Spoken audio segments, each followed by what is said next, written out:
السلام علیکم دوستو، میری آج کی ویڈیو کا موضوع ہے بنی اسرائیل کی فرعون سے نجات۔ جب اللہ تعالیٰ نے حضرت موسیٰ علیہ السلام کو حکم دیا کہ اب وقت آ گیا ہے کہ تم بنی اسرائیل کو مصر سے نکال کر باپ دادا کی سرزمین کی جانب لے جاؤ۔ مصر سے فلسطین یا ارض کنعان جانے کے دو راستے ہیں، ایک خشکی کا راستہ ہے اور وہ قریب ہے، اور دوسرا بحر قلزم کا راستہ، یعنی اس کو عبور کر کے بیابان، شور اور سینا کی راہ ہے، اور یہ دور کی راہ ہے۔ مگر خدا تعالیٰ کی مصلحت کا تقاضا یہی ہوا کہ وہ خشکی کی راہ چھوڑ کر دور کی راہ اختیار کریں اور قلزم کو پار کر کے جائیں۔ واقعات رونما ہو جانے کے بعد کہا جا سکتا ہے کہ اس راہ کو حق تعالیٰ نے اس لیے ترجیح دی کہ خشکی کی راہ سے گزرنے میں فرعون اور اس کی فوج سے جنگ ضروری ہو جاتی، کیونکہ انہوں نے بنی اسرائیل کو قریب ہی آ لیا تھا، اور اگر دریا کا معجزہ پیش نہ آتا تو فرعون بنی اسرائیل کو واپس مصر لے جانے میں کامیاب ہو جاتا، اور چونکہ صدیوں کی غلامی نے بنی اسرائیل کو بزدل اور پست ہمت بنا دیا تھا، اس لیے وہ خوف اور رعب کی وجہ سے کسی طرح فرعون کے ساتھ جنگ پر آمادہ نہ ہوتے۔ الغرض حضرت موسیٰ علیہ السلام اور ہارون علیہ السلام بنی اسرائیل کو لے کر راتوں رات بحر قلزم کی راہ پر ہو لیے، اور روانہ ہونے سے پہلے مصری عورتوں کے زیورات اور قیمتی پارچہ جات جو ایک تہوار میں مستعار لیے تھے وہ بھی واپس نہ کر سکے کہ کہیں مصریوں پر اصل حال نہ کھل جائے۔ ادھر پرچہ نویسوں نے فرعون کو اطلاع کی کہ بنی اسرائیل مصر سے فرار ہونے کے لیے شہروں سے نکل گئے ہیں۔ فرعون نے اسی وقت ایک زبردست فوج کو ساتھ لیا اور رامسیس سے نکل کر ان کا تعاقب کیا، اور صبح ہونے سے پہلے ان کے سر پر جا پہنچا۔ بنی اسرائیل کی تعداد بقول تورات علاوہ بچوں اور چوپایوں کے 6 لاکھ تھی، مگر پھوپ اٹھنے کے وقت جب انہوں نے پیچھے پھر کے دیکھا تو فرعون کو سر پہ پایا، گھبرا کر کہنے لگے، اے موسیٰ، کیا مصر میں قبریں نہ تھی جو تم ہم کو مرنے کے لیے بیابان میں لے آیا ہے؟ تم نے ہم سے یہ کیا کیا؟ ہم کو مصر سے نہ نکالتا؟ کیا ہم تجھ سے مصر میں یہ بات نہ کہتے تھے کہ ہم کو رہنے دے کہ ہم مصریوں کی خدمت کریں، کیونکہ ہمارے لیے مصریوں کی خدمت کرنا بیابان میں مرنے سے بہت بہتر تھا۔ حضرت موسیٰ علیہ السلام نے ان کو تسلی دی اور فرمایا کہ خوف نہ کرو، خدا کا وعدہ سچا ہے، وہ تم کو ہی نجات دے گا اور تم ہی کو کامیاب کرے گا۔ پھر درگاہ الہی میں دست بددعا ہوئے۔ وہی الہی نے موسیٰ علیہ السلام کو حکم دیا کہ اپنی لاٹھی کو پانی پر مارو تاکہ پانی پھٹ کر بیچ میں راستہ نکل آئے۔ چنانچہ موسیٰ علیہ السلام نے ایسا ہی کیا۔ جب انہوں نے قلزم پر اپنا عصا مارا تو پانی پھٹ کر دونوں جانب 2 پہاڑوں کی طرح کھڑا ہو گیا اور بیچ میں راستہ نکل آیا، اور حضرت موسیٰ علیہ السلام کے حکم سے تمام بنی اسرائیل اس میں اتر گئے اور خشک زمین کی طرح اس سے پار ہو گئے۔ فرعون نے یہ دیکھا تو اپنی قوم سے مخاطب ہو کر کہنے لگا، یہ میری کرشمہ سازی ہے کہ بنی اسرائیل کو تم جا پکڑو، لہٰذا بڑھے چلو۔ چنانچہ فرعون اور اس کا تمام لشکر بنی اسرائیل کے پیچھے اسی راستے پر اتر لیے۔ لیکن اللہ تعالیٰ کی کرشمہ سازی دیکھیے کہ جب بنی اسرائیل کا ہر فرد دوسرے کنارے پر سلامتی کے ساتھ پہنچ گیا تو پانی بحکم الہی پھر اپنی اصلی حالت پر آ گیا، اور فرعون اور اس کا تمام لشکر جو ابھی درمیان میں ہی تھا غرق ہو گیا۔ جب فرعون غرق ہونے لگا اور ملائکہ عذاب سامنے نظر آنے لگے تو پکار کر کہنے لگا، میں اسی وحدہ لا شریک لہ ہستی پر ایمان لاتا ہوں جس پر بنی اسرائیل ایمان لائے، اور میں فرما برداروں میں سے ہوں۔ مگر یہ ایمان چونکہ حقیقی ایمان نہ تھا بلکہ گزشتہ فریب کاریوں کی طرح نجات حاصل کرنے کے لیے یہ بھی ایک مضطربانہ بات تھی، اس لیے خدا کی طرف سے یہ جواب ملا، الآن وقد عصیت قبل وکنت من المفسدین۔ اب یہ کہہ رہا ہے حالانکہ اس سے پہلے جو اقرار کا وقت تھا اس میں انکار اور خلاف ہی کرتا رہا، اور در حقیقت تو مفسدوں میں سے تھا، یعنی خدا کو خوب معلوم ہے کہ تو مسلمین میں سے نہیں بلکہ مفسدین میں سے ہے۔ در حقیقت فرعون کی یہ پکار ایسی پکار تھی جو ایمان لانے اور یقین حاصل کرنے کے لیے نہیں بلکہ عذاب الہی کا مشاہدہ کرنے کے بعد اضطراری اور بے اختیاری کی حالت میں نکلتی ہے، اور مشاہدہ عذاب کے وقت اس کی یہ صدا ایمان و یقین والی صدا نہ تھی۔ اس موقع پر فرعون کی پکار پر درگاہ الہی کی جانب سے یہ بھی جواب دیا گیا، ننجی کا ببدنک لتکون لمن خلفک آیہ، آج کے دن ہم تیرے جسم کو ان لوگوں کے لیے جو تیرے پیچھے آنے والے ہیں نجات دیں گے کہ وہ عبرت کا نشان بنے۔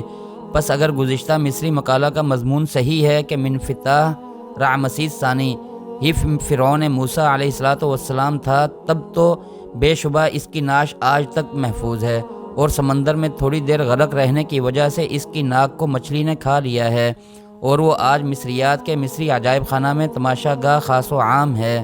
اور بالفرض یہ وہ فرعون نہیں ہے، تب بھی آیات کا مطلب اپنی جگہ صحیح ہے، اس لیے کہ تورات میں تصریح ہے کہ بنی اسرائیل نے اپنی آنکھوں سے غرق شدہ مصریوں کی نعشوں کو کنارے پر پڑے ہوئے دیکھا تھا۔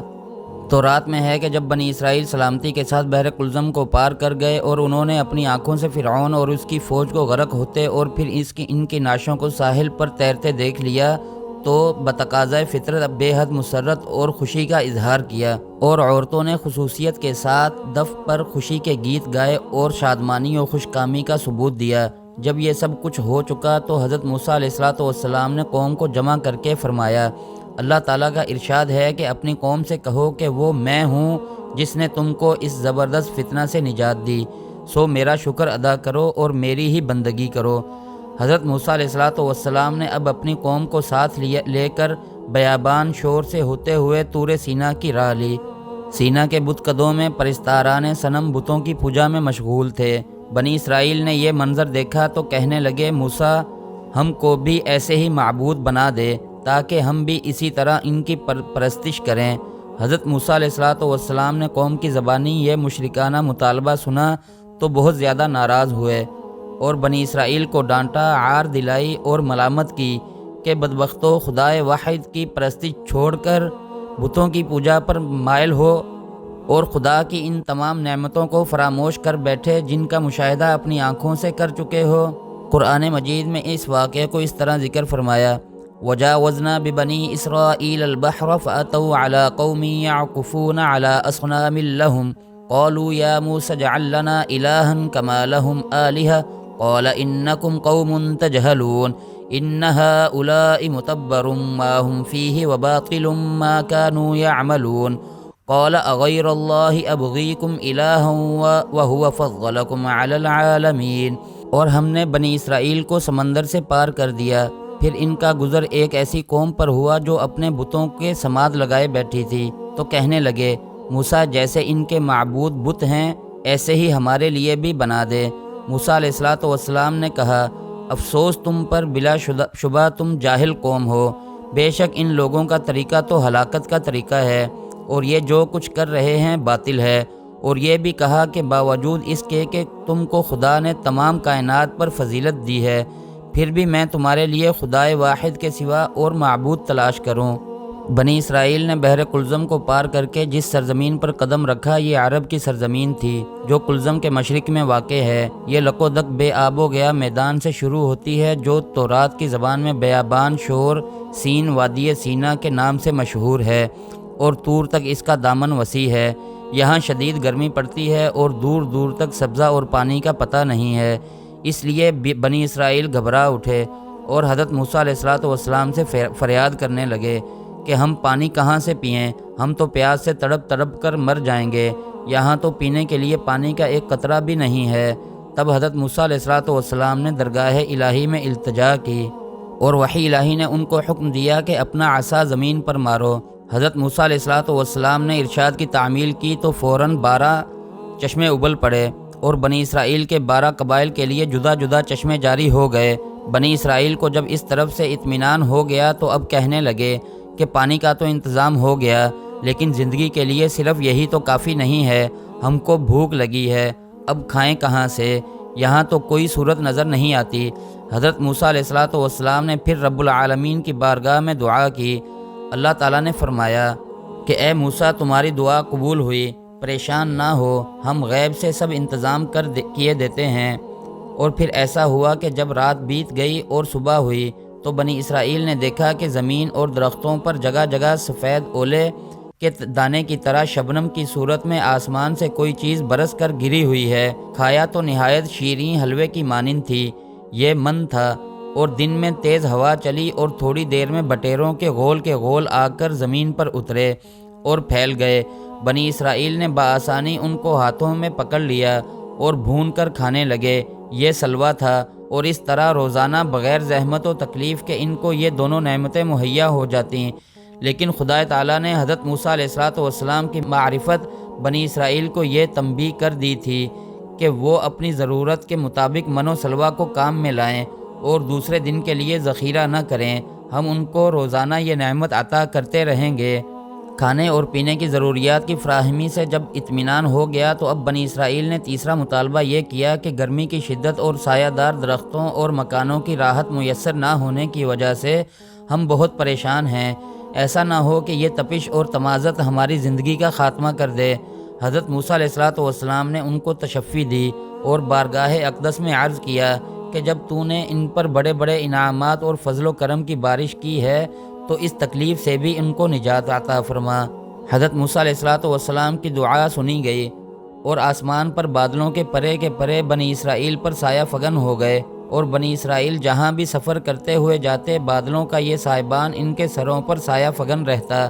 بہرحال حضرت موسیٰ علیہ السلام کے طفیل بنی اسرائیل پر خدا تعالیٰ کے احسانات کی مسلسل بارش ہوتی رہی، اور سینکڑوں برس کی غلامی سے ان کے عزائم کی پستی، اخلاقی کمزوری اور ہمت و شجاعت کے فقدان نے ان پر جو ایک مستقل مایوسی اور ناامیدی طاری کر دی تھی،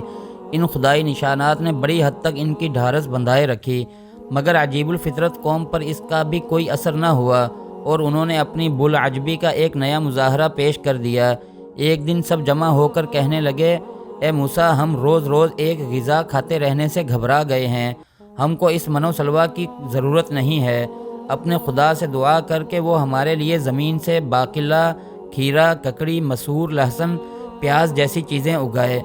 تاکہ ہم خوب کھائیں۔ حضرت موسیٰ علیہ السلام کو ان کی اس حرکت پر بہت غصہ آیا اور فرمانے لگے، تم بھی کس قدر احمق ہو کہ ایک عمدہ اور بہترین غذا کو چھوڑ کر معمولی اور گھٹیا قسم کی چیزوں کے طلبگار بنے ہو، اور اس طرح خدا کی نعمتوں کی ناقدری اور اس کے احسانات کی ناشکری کر کے کفران نعمت کرتے ہو۔ پس اگر واقعی تم کو یہ نعمتیں نہیں بھاتیں اور جن چیزوں کا تم نام لے رہے ہو ان ہی کے لیے اصرار کرتے ہو تو درگاہ الہی سے ان کو نشانات کی طرح طلب کرنے کی ضرورت نہیں ہے۔ جاؤ کسی بستی اور شہر میں چلے جاؤ، وہاں ہر جگہ تم کو یہ چیزیں وافر مقدار میں مل جائیں گی۔ دوستو، ویڈیو پسند آنے کی صورت میں لائک اور چینل کو سبسکرائب کر دیں۔